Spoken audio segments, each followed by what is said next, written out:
Hello and welcome back. This is Alasdair Post-Quinn from Fallingblox Designs, and this is the Fallingblog Podcast. This is the second one, and I hope that you've gotten a chance to watch the first one. If you haven't, it is also on my YouTube channel. This is the Fallingblox Report, which is sort of the first segment in my podcast, where I try to give you a window into my knitting life and what's going on in it, and maybe occasionally something going on in my non-knitting life. So what I want to talk about is my Patreon. So the last time I talked about my about the podcast itself, that was the biggest thing going on in my knitting life, the fact that I was releasing a podcast for a change. Oh, that's interesting. My green screen's a little wonky. Sorry about that. I'm working on it. But anyway, I did mention the Patreon sort of toward the end, but I wanted to talk a little bit more about it now. So in general, Patreon is a way for people to support their favorite artists. Hopefully I'm one of those for you. By doing small monthly contributions, for which I give you some level of perk. And depending on the level of contribution, you get different levels of perk. And so I'm doing this for a couple of reasons. One of them is that I wanted to explore the possibility of quitting my day job. I have had this day job and I do enjoy it for the past 15 years or so, but especially during COVID, it's gotten me thinking more about trying not to rely entirely on a corporate job or corporate-like job. And if I were able to go to a fully creative professional job like this one, I would be able to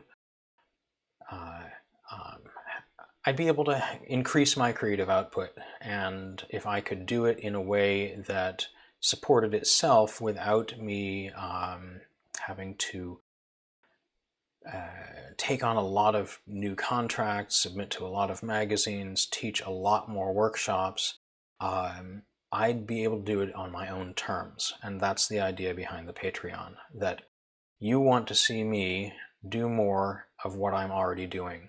And in order to do that, I need support. And not simply the support that I get periodically when I release new patterns or when people take my workshops. Now, of course, the workshops are doing well, and especially in the virtual world, and I'm able to reach a lot more people that I otherwise wouldn't have been able to reach. But that's still a periodic income thing, and I need something that is going to approximate a regular paycheck. Enter Patreon. The other thing, the other reason that I'm doing it is because I wanted to release some advanced and more in-depth video workshops, or at least videos of techniques that I've been developing, or just in general more advanced techniques that I don't simply want to release for free on YouTube. And so in order to make sure that I am being adequately compensated for the amount of work that goes into developing and releasing these videos, in much the way my Craftsy class is paid for, I have opted to put them on Patreon as a way of making sure that people are paying for access to them. And so far that's working pretty well. These videos may get released to YouTube in the future, but I don't have a specific timeline for that. And I'm not going to stop releasing stuff to YouTube. Of course, I'm releasing the podcasts and more technique videos that are more basic, fundamental stuff. And maybe even some things, definitely even some things that are less basic and less fundamental. but have been in my repertoire for a long time, in which case I feel less bad about releasing them for free. Anyway, I wanted to give a quick rundown of the tiers of the Patreon. With each tier, there are different perks, and the perks, as you would imagine, go up in quality, I suppose, and amount, the more you pledge. And the first perk, or the first tier, is the slip stitch tier. And I've named them all after sort of the progression of double knitting over the years. Slip stitch, modern, and extreme are the three tiers. The slip stitch tier is $5 a month minimum. Of course, you can add whatever amount you want beyond that.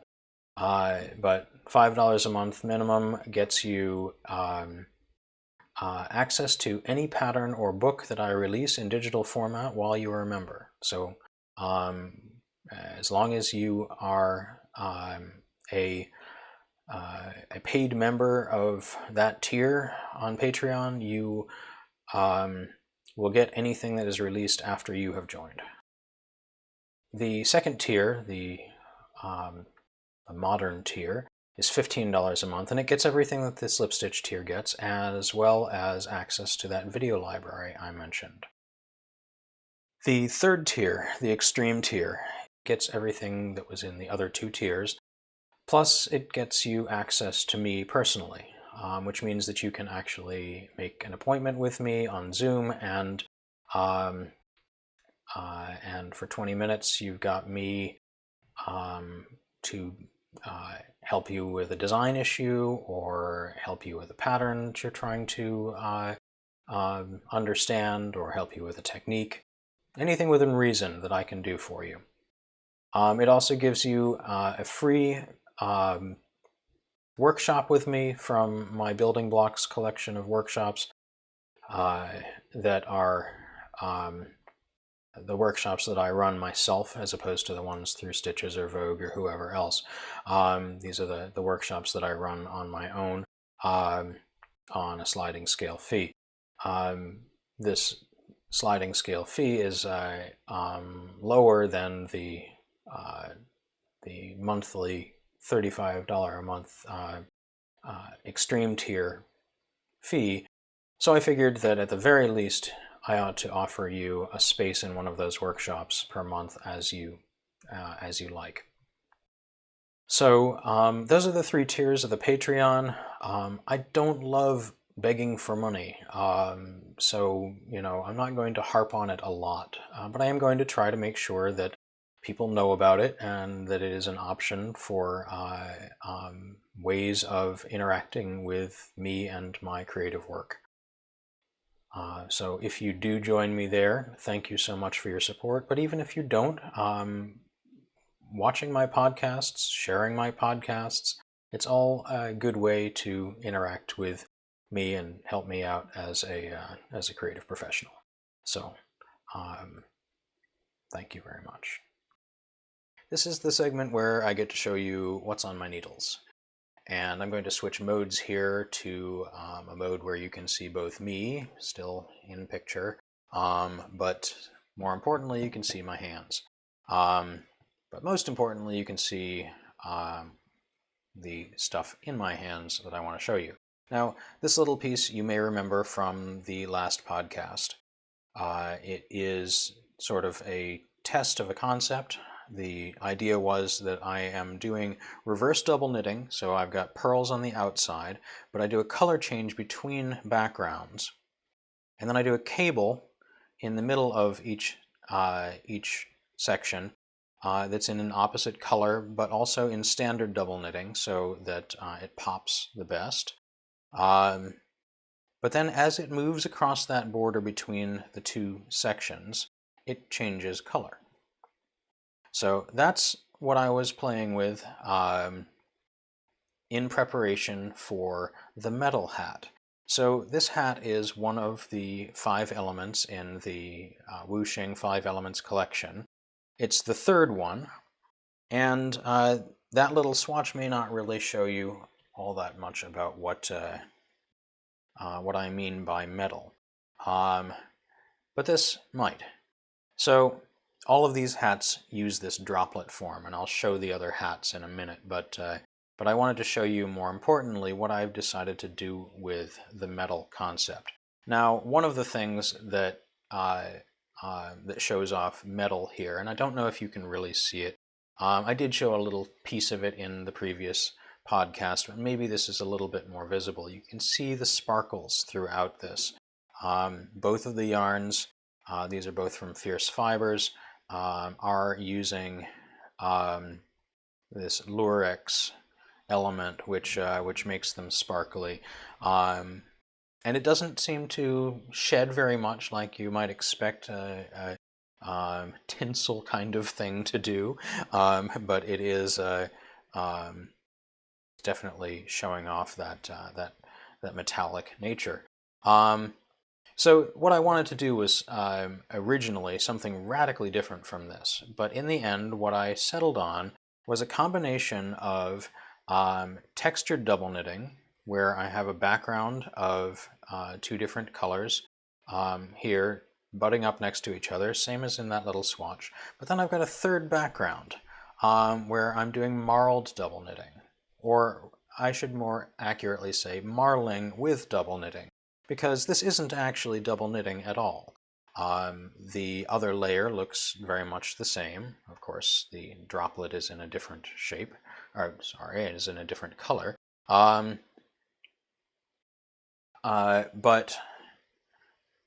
it's still a reversible fabric. And this is actually something that I'm teaching a workshop in now called Marling with Double Knitting. I've done a couple of sessions of it, and it's been pretty well received, but I hope that over time I will be able to modify the workshop and make it even better, as I do with all of my workshops. So as you can see right here I'm right at the beginning of the first color change set, where the cables are color changing as they enter a new background.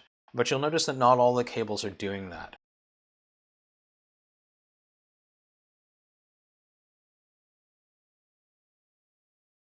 So I've decided to make sure that all the cables are moving in the same direction. It's easier to chart, and it's going to make this really neat spiral as they all move up into the crown.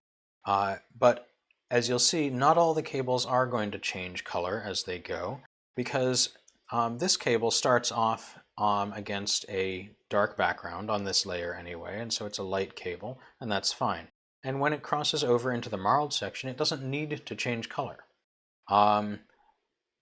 This one, however, does. It needs to change color so that it's visible against this background. The same is true here with this marling. The one that starts out on a marled background is changing color as it moves into the light background. So I've got three different backgrounds and two different drops. And so the way the backgrounds and the drops line up is really kind of fascinating. It does limit the sizing of this hat because the repeat for this is literally what you can see here. 1, 2, 3, 4, 5, 6. This whole thing is a repeat because it takes this long for both of the for the period of both of these repeats to return to 0. So the way you have to size this really is by upping the needle size. I've done other hats like that. It doesn't seem to throw people off too badly. So I look forward to completing this, but I wanted to show the other hats just so that you get an idea of what kind of collection this is a part of. So all of these hats are based on the same kind of shape. And it's a shape that has that manifests in a number of ways. You can notice that there's a droplet shape in all of them. So the droplet shape shows up in a number of different ways. Here it's showing up as a leaf. And this is the honey locust hat. This is the second hat in the collection, and it is the element of earth. It's a very slouchy tam.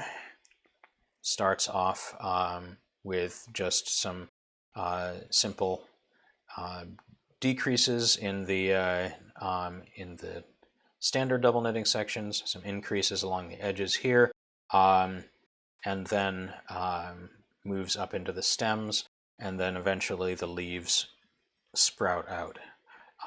This is a very, very strange chart, but it has been thoroughly tested by my test knitters, and it turns out that it works very nicely. This one is the water hat called Pluvium, and it is not out yet. I'm releasing these in order of the 5 elements in the way that they're normally ordered, which is fire, earth, metal, water, and wood. And so metal has to come out before water can come out. But because water's done already, metal and water will probably come out right around the same time. I'm just going to flip the brim up here so you can see. It starts off with standard double knitting, and then as these waves happen, it moves into textured double knitting to give a nice background for the water drops. And then at the crown there's I kind of think of it as a rain cloud, but I don't know. We'll see what you think of it. And then this is Agni Deus, the fire hat. As you can see, it's done in double knitting with beads, and the droplets are not quite as obvious, but the same shape is here. We still have the hard increases right here along the bottom, and the sort of subtle decreases as it comes up to a point.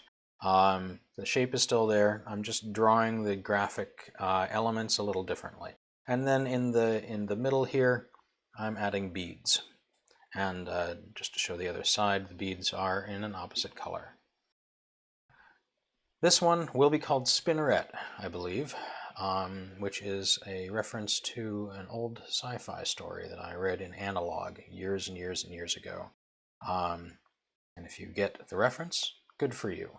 And if you don't, trust me, it does actually have to do with metal.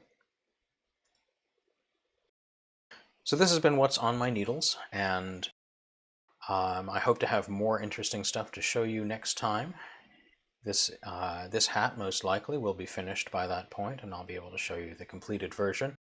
And I might have some other things to show as well. This pattern focus segment is going to be on the Four Winds hat, which was requested by a number of people after the last podcast came out, and makes a certain amount of logical sense, as it kind of was the second pattern that I released. I'm going to switch to another mode here, where you can see both me and my slides at the same time. So this is the Four Winds hat, but it's probably a version you haven't seen before. This is a prototype. As you can see, there are twisted stitches, the lettering is considerably simpler, and the closure is not quite as elegant. But it's still reminiscent of the version that came out later. This is the version that came out later. So this one came out in Twist Collective, and the way that happened, by the way, is that the one that I showed just a moment ago was in a portfolio that I had sent along with a friend of mine to TNNA. He was doing some networking for a podcast he was working on, and he decided that he wanted to show off my work and see if anyone was interested in going somewhere with it. And I got a nice email back from Julia Farwell Clay, who was the editor of Twist Collective at the time. And so I ended up working up a new version of the Four Winds hat. And as you can see, there are 2 different bands on this one. One of them has the compass rose lettering, and one of them has the fleur-de-lis, which is a traditional North Point image for a compass rose. Now, what I wanted to point out about the lettering is that this uses a style of double knitting called two-pattern double knitting that I developed or expanded. It was something that was already in use in a much simpler way. I took it and I expanded it so that it could be used in a lot of more interesting ways. So what I've used it for most often is lettering, and lettering really kind of needs to be worked in two-pattern double knitting in many cases if you want the lettering to be readable on both layers. And it was important for me in this case that the lettering not only be readable, but also that both layers be orientable as a compass. So here's another view of that hat that came out in Twist Collective. This one shows the crown, and as you can see, the crown is similar to the crown in the prototype hat, but also updated quite a bit so that it is a little more elegant. It gets better in the final version, which you'll see in a little bit. It's also not done in twisted stitches, as you can see here. So the next thing that happened with this hat was that I eventually got a book deal with Cooperative Press, and I decided that I wanted to get this hat into the book. The book ended up being Extreme Double Knitting, which came out in 2011, and I modified this hat yet again. I gave it two different bands, which it already had, two different sets of points. As you can see, the one on the left has off-the-grid double knitting to smooth out the points that you can see in the one on the right, and two different crowns, which you can kind of see in this photo as well. So I felt like the pattern was significantly different enough from the Twist Collective version that the contract that I had with them would allow me to release this. It turns out I was wrong, but that didn't come to light until many years later. So here's a gratuitous shot of my friend Dio, who is a fire spinner, fire performer, and was also modeling these hats. And here's Dio again, 10 years later, showing off the new version of the Four Winds hat. This is the one that I put in Extreme Double Knitting's 2018 revision. And here's another view of it showing the crown. As you can see, the crown is reminiscent of the crown that you saw in the Twist Collective version, but it's also been modified somewhat to smooth out the decreases. The points are also different, although you may not notice it immediately. I did rework them so that they are a little simpler to do. But the most important thing that I changed here is that it's done in sport weight yarn rather than worsted weight. And part of the reason that I did that was, first of all, I wanted to be no longer in violation of the contract with Twist Collective, which it turned out in the end it kind of didn't matter, because shortly after Extreme Double Knitting's revised edition came out, Twist Collective went under, and all rights were released to me anyway. So this is yet another view, and the other thing that you can see that's been changed in the revised edition of this hat is that the lettering is now done on a flip-up brim. And that's something that I had the freedom to do because of the weight of the yarn. I could get away with doing a flip-up brim in sport weight, which I couldn't really easily do in worsted. And it also allows me to show off the fact that it is double knitted in a different way. I took a slightly controversial design approach here, in that I also put the fleur-de-lis and the little points and diamonds on the on all the cardinal and sub-cardinal, I think, directions. And if you do this the way that that it was shown here in the slide, you never see those points. You never see the fleur-de-lis. But I leave them in there because there's a lot of space in between the the end of the lettering and the beginning of the points, and I want to make sure that the hat doesn't come apart. So they're in there for stability, and they're also in there just for the intrigue of working something other than plain double knitting. Of course, you can leave them out if you so choose, but they're also in there in case you choose not to do the fold-up brim and leave out the lettering entirely. You can just start after the lettering and work the fleur-de-lis, etc. This has been a pattern focus segment on the Four Winds hat. If you've got any questions about it or anything else you want to say, you can add it in the comments.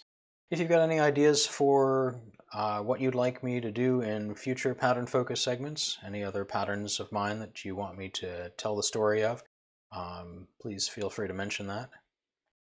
If you're interested in the patterns, the version that I showed most recently in the sport weight yarn is available currently only in Extreme Double Knitting's revised edition, the 2018 edition. But because I did get the rights back from Twist Collective, I did release the old version, the version that came out in the 2011 edition, back on Ravelry. So if you just want that one, the one in worsted weight yarn, you can go grab it there. I'd like to do a quick signal boost for a couple of people who have Patreons that I support and would like to see more people support.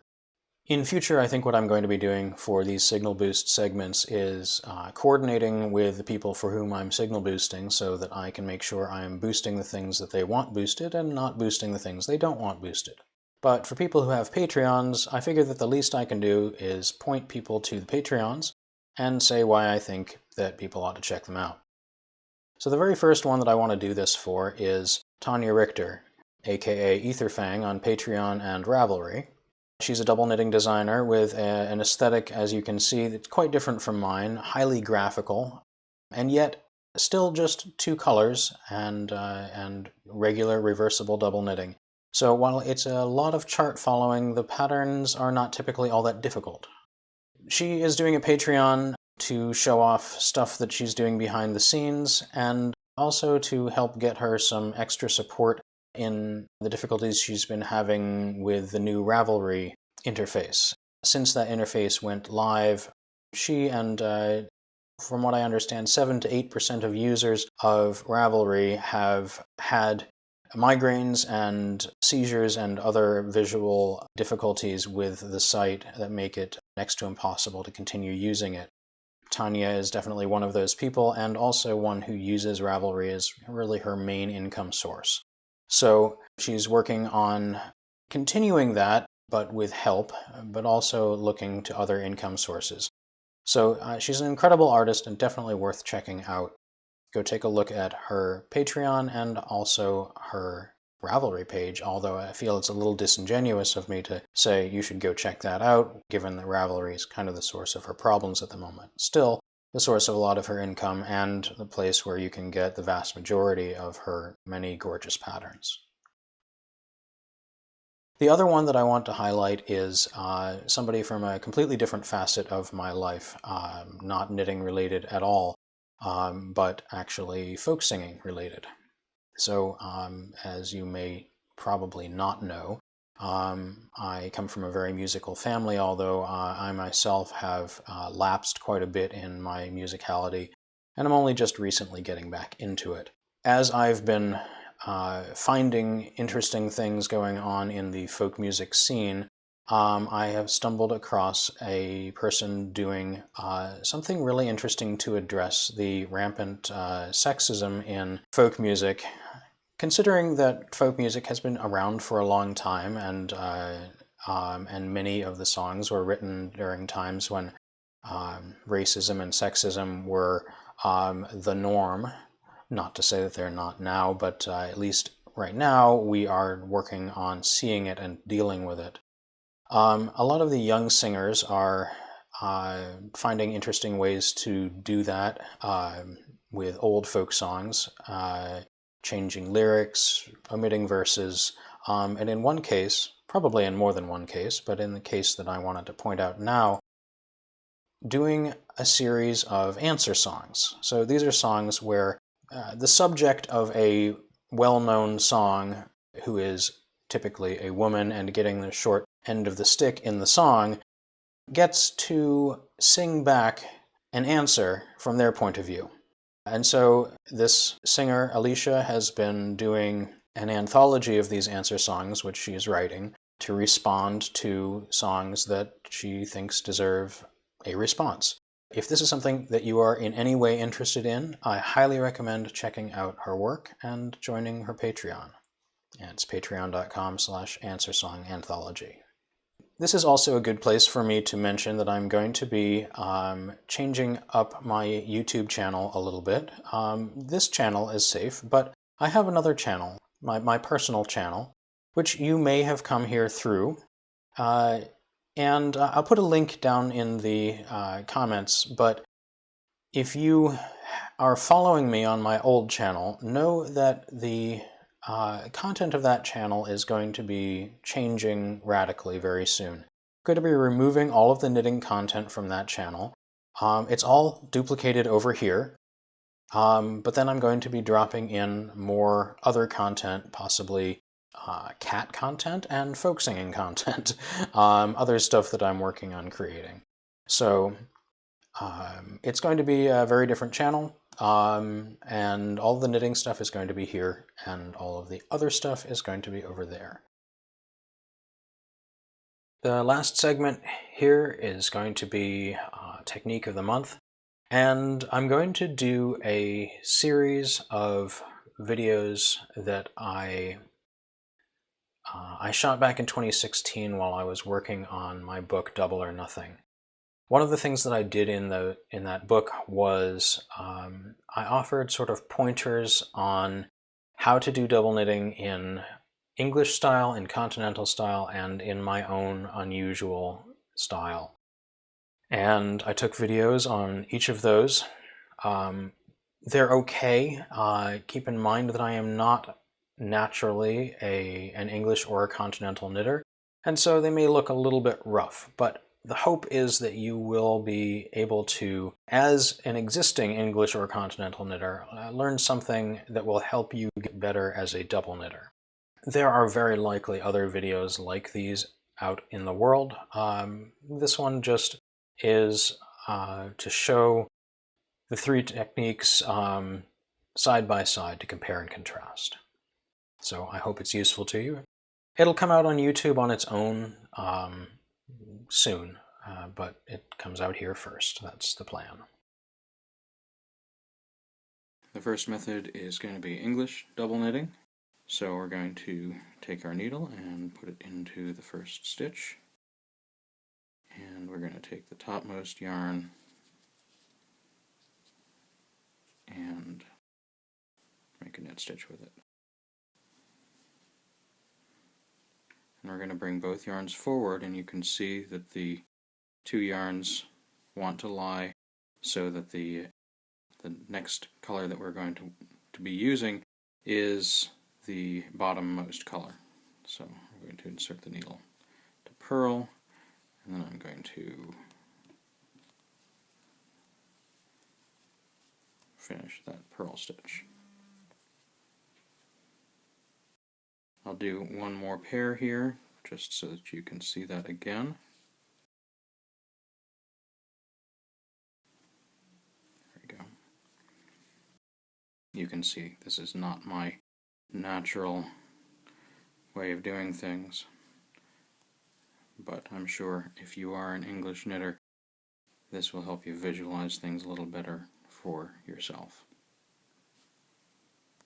The second method that I want to cover is continental double knitting. You can see from the way I'm holding my fingers that I am tensioning the two strands together. There are ways of keeping them separate, but for now I'm going to show you the way that just uses the one finger. So we're just going to hook the one color to knit. That was easy. And then we're going to bring the yarns forward. And this is important. You want to take the needle and you want to bring it behind both strands. Put it into the stitch that is to be purled, and then loop the finger. There we go. Use the finger to sort of press down the the purl. And if you have done continental purl, this is something you have to do. And that will give you the tension you need to pull that stitch through. There we go. Again, as I said, I am not an expert in this style of knitting. There are plenty of other videos out there where you can learn how to do continental knitting and continental double knitting. I'm just putting it in here as a comparison so that you can see all three techniques in one video. Now the third method that I want to show you is my own method. So English knitting would have me holding the yarn in my right hand. Continental knitting would have me doing some kind of tension thing with my left hand. Note that I'm not tensioning these two yarns at all. I'm just holding on to them, and if anything I use one of them to tension the other one. So I'm sort of holding them parallel to each other and pinching them and between two fingers, and then I'm just wrapping a very small wrap motion with my left hand. I bring both yarns forward, and I repeat that with the purl. It's a very small wrap motion.